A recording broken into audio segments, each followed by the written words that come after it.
Hello friends, I am Priyanka and you are watching Priyanka's teaching. Friends, today I am going to explain you the poem, The Ball Poem. This beautiful poem is composed by John Berryman. And friends, first of all I will do thorough reading of the poem and after that I will explain you the poem line by line. Okay, so be with me and let's start. Friends, in the introduction of the chapter it is given that a boy loses a ball. He is very upset. A ball does not cost much, nor is it difficult to buy another ball. Why then is the boy so upset? Read the poem to see what the poet thinks has been lost and what the boy has to learn from the experience of losing something. Friends, introduction को पढ़ने से ही हमको पता चलता है कि ये एक बच्चे के बारे में पोएम है जिसने क्या की है, he has lost his ball, उसकी एक बॉल जो है वो उसने अपनी बॉल को खो दी है and because of that only he was very upset, और इसी की वजह से वो बहुत क्या है, बहुत ही अपसेट था क्योंकि उसने अपनी बॉल खो दी थी. इंट्रोडक्शन में ये कह रहा है कि a ball does not cost much nor is it difficult two by another ball, कि ना ही बॉल बहुत महंगी है और ना ही बॉल को दोबारा खरीदना कोई बहुत ही बड़ा काम है, बहुत ही डिफिकल्ट है. Why then is the boy so upset, तो फिर अगर ऐसा है कि बॉल बहुत महंगी भी नहीं है, उसे दोबारा खरीदा भी जा सकता है, तो बच्चा इतना अपसेट क्यों है. We will come to know the thing when we will go through the poem. हमें ये तब पता चलेगा जब हम इस कविता को एक बार पढ़ेंगे. Okay, so be with me and let's do Thor reading of the poem. What is the boy now who has lost his ball? What is he to do? I saw it go, merrily bouncing down the street and then merrily over. There it is in the water. No use to say, oh, there are other balls.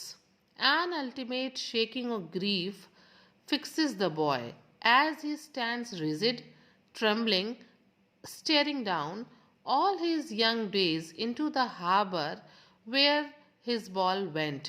I would not intrude on him. A dime, another ball is worthless. Now he senses first responsibility. In a world of possessions, people will take balls. Balls will be lost always, little boy, and no one buys a ball back. Money is external. He is learning well behind his desperate eyes the epistemology of loss, how to stand up, knowing what every man must one day know, and most know many days how to stand up. Friends, few words are given here. Difficult word. Bouncing का मतलब आप समझते हैं गेंद के jump करने से है. स्ट्रीट मीन्स सड़क होती है.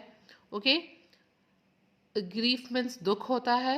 रिजिड हो जाना मीन्स बिल्कुल कठोर हो जाना. ट्रेम्बलिंग मीन्स शेकिंग, कांपना. ओके, हिलना. स्टेयरिंग मीन्स लुकिंग फिक्सडली, घूरना, किसी चीज़ को लगातार टकटकी बांध के देखना. हार्बर हम जानते हैं, हार्बर मीन्स होता है जहाँ पे जहाज़ें खड़ी होती हैं, बंदरगाह कहते हैं हम हिंदी में. इंट्रूड मीन्स इंटरप्ट करना, इंटरफेयर करना किसी चीज़ में. ओके, अ डाइम, यहाँ पे अ डाइम जो है वो क्या है, यूएस करेंसी है. A dime is equal to 10 cents. Okay, responsibility मतलब आप जानते हैं जिम्मेदारी. एंड पोजेशंस मीन्स होता है स्वामित्व. Okay friends, now desperate eyes हो गया. डेस्पिरेट का मतलब यहाँ पे हो गया एकदम बिल्कुल प्यासी नज़रों से, होपलेस. यहाँ पे सेंस कविता में जो है वो अपनी होपलेस आइज से. ठीक है. The epistemology of loss. Epistemology means होता है understanding the nature of loss. ठीक है, what it means to lose something. Okay, means friends, it is given in the poem. One summary I want to tell you that the poet John Berryman in this poem describes the grief of a boy.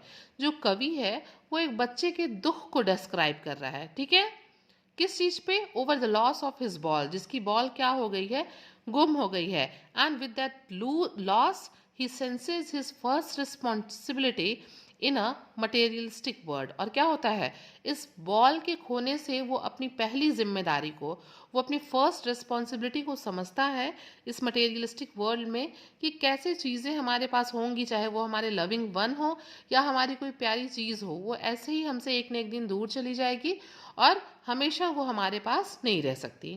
Friends, now I will explain you the poem stanza wise stanza, so be with me and let's start. What is the boy now who has lost his ball? What is he to do? I saw it go, merrily bouncing down the street and then merrily over. There it is in the water. No use to say, oh, there are other balls.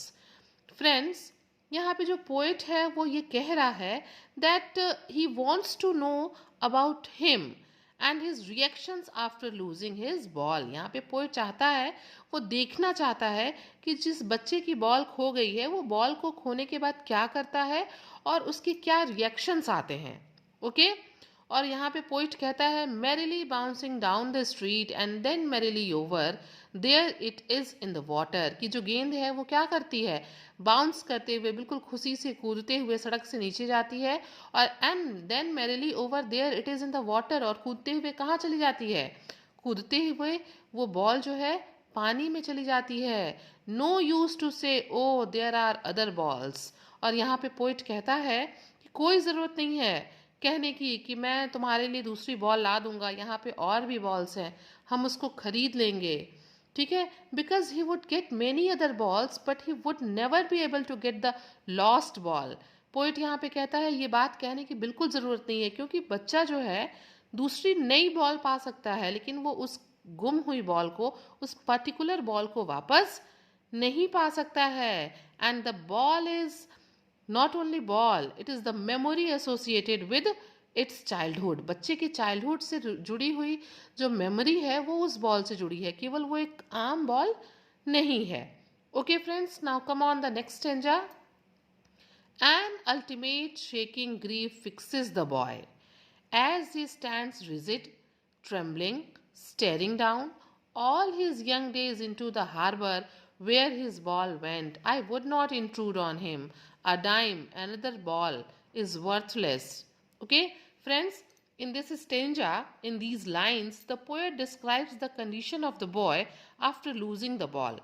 Friends, इस stanza में जो poet है वो बच्चे के ball को खो जाने, बच्चे के बॉल के खो जाने के बाद बच्चे की कंडीशन को डिस्क्राइब करता है कि वो कैसा फील करता है। ओके यहाँ पे पोइट कहता है and you know here the ball symbolise the memories of his young days. Ball किस चीज को यहाँ पे सिंबलाइज कर रहा है, उस बच्चे के यंग डेज की क्या है, मेमोरीज को सिंबलाइज कर रहा है। ओके पोइट यहाँ पे कहता है कि an ultimate shaking grief fixes the boy, कि एक दुख ने, बॉल के खो जाने के दुख ने बच्चे को क्या कर दिया है, उसको दुख में डुबो दिया है। एज ही स्टैंड्स रिजिड, बच्चा बिल्कुल क्या हो गया है, दुख से कठोर होके, रिजिड होके खड़ा हो गया है। ट्रेम्बलिंग, वो क्या हो रहा है, ग्रीफ से कांप रहा है। स्टेयरिंग डाउन, बॉल की तरफ लगातार देख रहा है, जिधर बॉल गई है उसको घूर रहा है। All his young days into the harbour where his ball went, और वो खड़ा होके किधर देख रहा है, वो बिल्कुल खड़ा होके बिल्कुल शांति से बॉल की तरफ देख रहा है जिस तरफ बॉल गई है।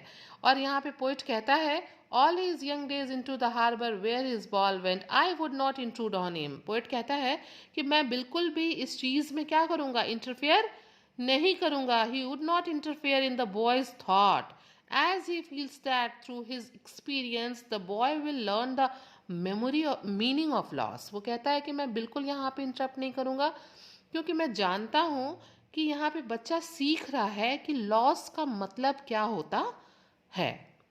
ओके और यहाँ पे पोइट कहता है कि a dime another ball is worthless. Poet यहाँ पे कहता है that it is not worth to tell the boy that another ball can be bought, okay, for only a dime, because he was very attached to his lost ball which was with him from his very childhood। Poet यहाँ पे कहता है कि बिल्कुल ये कहना ठीक नहीं है कि जो तुम्हारी बॉल खो गई है वो केवल 1 डाइम में ही मैं अनदर बॉल ला दूंगा, क्योंकि वो सिर्फ बॉल नहीं है, वो क्या है, वो ढेर सारी मेमोरीज हैं उसके चाइल्डहुड की। ओके तो मैं क्या कर सकता हूँ, बॉल ला सकता हूँ, बट जो मेमोरीज उससे रिलेटेड है मैं उसे वापस नहीं ला सकता। Okay Now come on, the next stanza. He senses first responsibility. In a world of possessions, people will take balls. Balls will be lost always, little boy. और यहाँ पे क्या है? यहाँ पे जो पोएट है वो कहता है, and the last line is and no one buys a ball back, money is external. यहाँ पे पोएट है वो कहता है कि he senses first responsibility. Now he senses first responsibility कि बॉल के खो जाने से जो बच्चा है वो क्या करता है, वो अपनी पहली जिम्मेदारी को, फर्स्ट रिस्पॉन्सिबिलिटी को सीखता है. वो जानता है ये कैसे चीज़ों का हमें टेक केयर करना है. Okay, and how to bear the loss of something in a world of position. कि ये जो स्वामित्व की दुनिया है, यहाँ पे जब कोई चीज़ हमारे पास है तो वो क्या होगी, वो हमसे खो जाएगी, वो हमसे दूर चली जाएगी, और हमको किस तरीके से उस लॉस को बेयर करना है, इस चीज़ की फर्स्ट रिस्पॉन्सिबिलिटी को बच्चा सीखता है. Okay, in a world of possessions people will take balls, balls will be lost always, little boy. और पोइट यहाँ पे कहता है कि ये जो बॉल, यहाँ पे बॉल का मतलब सिर्फ एक बॉल से नहीं, बल्कि हमारे लविंग वन लोगों से है, हमारी कुछ खास चीज़ों से है. जो क्या है, पोइट यहाँ पे कहता है कि हमारी बहुत सी बॉल हमसे दूर चली जाएगी, हमारी चीज़ें, हमारे प्यारे लोग हमसे दूर चले जाएंगे. And no one buys a ball back. और कोई भी उन खोई हुई चीज़ों को, उन पर्टिकुलर चीज़ों को हमसे, हमारे पास नहीं ला सकता. Okay, in the other words the boy will keep losing things and would by another one. कहता है कि वो दूसरा चीज़ खरीद सकता है, बट उस पर्टिकुलर चीज़ को वो पा नहीं सकता है. Money is external. The poet is saying that money is external as it cannot buy memories nor can it replace the lost thing. ये क्या कर सकता है, जो पैसा है वो हमसे चीज़ों को खरीद सकता है, बट उन मेमोरीज को बाहर नहीं ला सकता, वापस नहीं ला सकता, जो लॉस्ट चीज़ों के साथ जुड़ी हुई हैं. Okay, now come on the last stanza. He is learning well behind his desperate eyes the epistemology of loss. Okay, how to stand up, knowing what every man must one day know, and most know many days how to stand up. Poet यहाँ पे कहता है कि knowing that every man has to stand up after such losses, the boy too will learn how to stand up and leave the losses behind. यहाँ पे जो बच्चा है, पोइट यहाँ पे कहता है कि जो बच्चा है ना, वो भी यहाँ पे सीखेगा कि सिर्फ मैंने ही चीज़ों को नहीं खोई है, बहुत से लोगों ने चीज़ों को खोया है, और किस तरीके से हमें उन लॉसेस को पीछे छोड़ के लाइफ में आगे बढ़ना है, ये बच्चा यहाँ पे सीखता है. He would have understand the true meaning and nature of loss. और यहाँ पे पोइट कहता है कि इस कविता के में पोएट ये बता रहा है कि कैसे बच्चा सच में लॉस के अर्थ को समझता है और उसकी प्रकृति, उसके नेचर को समझता है. Friends, it's a very beautiful poem. Okay, and the moral of the poem is that the poet suggested that the people whom we love and our materialistic possessions will not be with us forever. जो चीज़ें हमारे साथ हैं, जो लोग हमारे साथ हैं, ये हमेशा हमारे साथ नहीं रहेंगे. One has to understand the nature of loss. हमें समझना होगा कि ये लॉस क्या है, एंड लर्न दैट लॉसेज. और उन लॉसेज से हमको बहुत सी चीज़ें सीखनी होंगी.